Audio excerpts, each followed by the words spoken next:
Новые технологии поиска пропавших инженеры из Якутии разработали звукосветовые радиомаяки для поиска пропавших людей.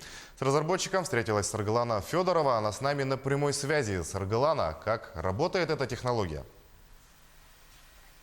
Приветствую, Сергей. Рядом со мной прототип маяка. Он разработан на основании инстинкта самосохранения человека. А вот такие маяки расставляют на условном месте, где ищут потерявшегося.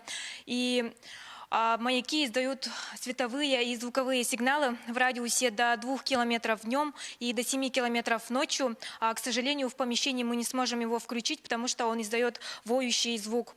И этот звук слышит потерявшийся человек и сам выходит на него и читает записки. Нажмите кнопку «СОС», ждите спасателей, вас ищут. И вот все эти маяки объединены в единую радиосеть и работают в автономном режиме, независимо от наличия сотовой связи.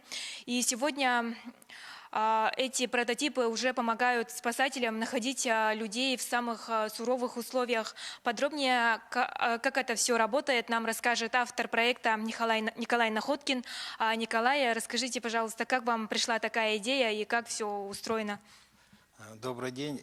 Эта идея пришла из практики. Я долгое время работал в службе спасения, и у нас ежегодно сотни людей в лесу пропадает, и постоянная работа по их поискам навела спасателей на мысли о том, чтобы создать какой-то автономный прибор, помочь людям выбраться и спасателям облегчить работу.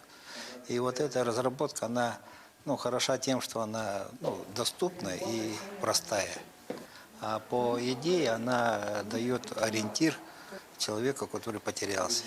Его можно использовать в любой деревне, потому что у нас спасатели находятся в районных центрах, и то не во всех, в городе.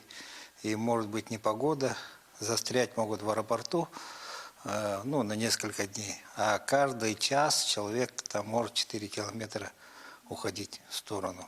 И когда через несколько часов, дней пролетит вертолет, эффективность его невысокая.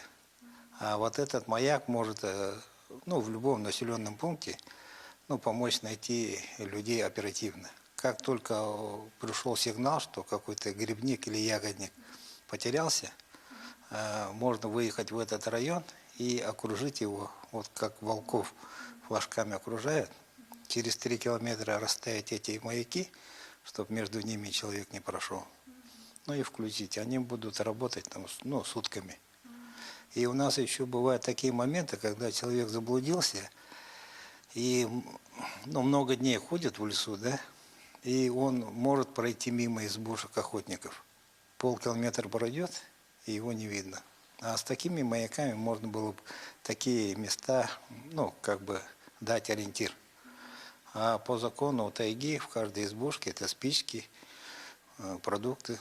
А тем более, когда кнопка нажимается, то работает радиосигнал. А вообще, как можно приобрести, где и кто использует эти маяки? Сейчас как раз акселератор помог от идеи, сейчас на стадии промышленного производства. Потому что идея, чтобы выходила какая-то полезная продукция, там очень много надо и формальностей, и технических нормативов соблюсти, сертификацию пройти.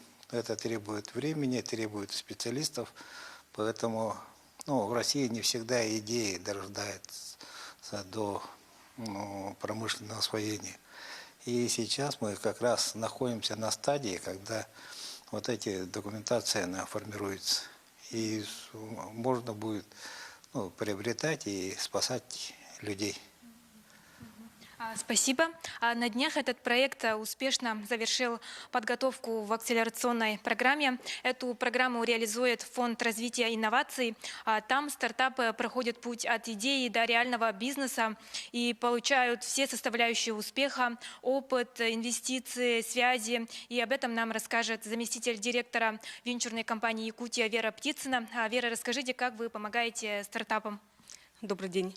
Наш акселератор предоставляет различные виды поддержки для успешного развития проектов.